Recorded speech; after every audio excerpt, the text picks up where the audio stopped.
সুপ্রিয় সপ্তম শ্রেণীর শিক্ষার্থীরা, আশা করছি তোমরা সবাই ভালো আছো। আজকে আমি তোমাদের হিন্দু ধর্ম ও নৈতিক শিক্ষা বিষয়ের অর্ধবার্ষিক সামষ্টিক মূল্যায়নের সিলেবাসটা নিয়ে আলোচনা করছি। পরীক্ষার জন্য তোমাদের যা যা জানতে হবে তোমরা এখানে দেখতে পাচ্ছ। তোমাদের হিন্দু ধর্ম সম্পর্কিত ধারণা সম্পর্কে জানতে হবে এবং নিরাকার ও সাকার সম্পর্কে জানতে হবে। 3 মন্ত্র, শ্লোক ও প্রার্থনামূলক কবিতা সম্পর্কে জানতে হবে এবং সর্বশেষ পূজা পার্বণ ও তীর্থক্ষেত্র সম্পর্কে তোমাদের ধারণা থাকতে হবে। আমি তোমাদের সুবিধার জন্য এখানে কিছু তথ্য লিখে রেখেছি।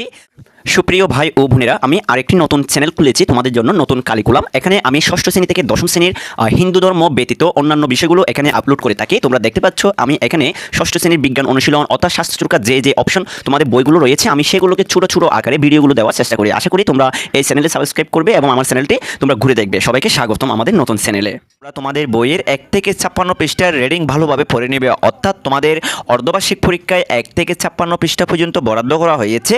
এই 1 থেকে 56 পৃষ্ঠার রিডিং তোমরা ভালোভাবে পড়ে নেবে এবং তোমাদের 1 থেকে 56 পৃষ্ঠা সব ছক পূরণ করেছে কিনা সেটি ভালোভাবে দেখে নিবে এবং প্রত্যেকটি পরিচ্ছেদ থেকে কিছু কিছু সংক্ষিপ্ত প্রশ্ন শিখে যাবে। অর্থাৎ তোমাদের 1 থেকে 56 পৃষ্ঠার যে অধ্যায়গুলো বা পরিচ্ছেদগুলো রয়েছে সেখান থেকে তোমরা সংক্ষিপ্ত প্রশ্নগুলো ভালোভাবে শিখে যাবে। তোমরা যদি সংক্ষিপ্ত প্রশ্ন নিয়ে আমার কাছে একটা ভিডিও চাও তাহলে আমি অবশ্যই তোমাদেরকে একটি ভিডিও আপলোড করে দিব এবং তোমরা 1 থেকে 56 পৃষ্ঠার মধ্যে যতগুলো ছক পূরণ করেছ সব ভালোভাবে পড়ে যাবে। অর্থাৎ তোমরা 1 থেকে 56 মধ্যে যতগুলো ছক পূরণ দেখে দেখে বা মোবাইল থেকে দেখে বা আমার আইডি থেকে দেখে তোমরা করেছো, তোমরা অবশ্যই সেগুলো একটু ভালোভাবে পড়ে তারপর তোমরা পরীক্ষা কেন্দ্রে যাবে। আশা করছি তোমাদের পরীক্ষাটি অনেক ভালো হবে তোমরা যদি এভাবে প্রস্তুতি নিয়ে যাও।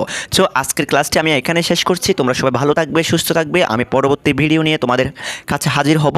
তোমরা সবাই আমাদের সাথে থাকবে। সবাইকে অসংখ্য অসংখ্য ধন্যবাদ জানিয়ে আজকের ক্লাসটি আমি এখানে শেষ করতে যাচ্ছি। সবাই ভালো থেকো, সুস্থ থেকো। সবাইকে টাটা।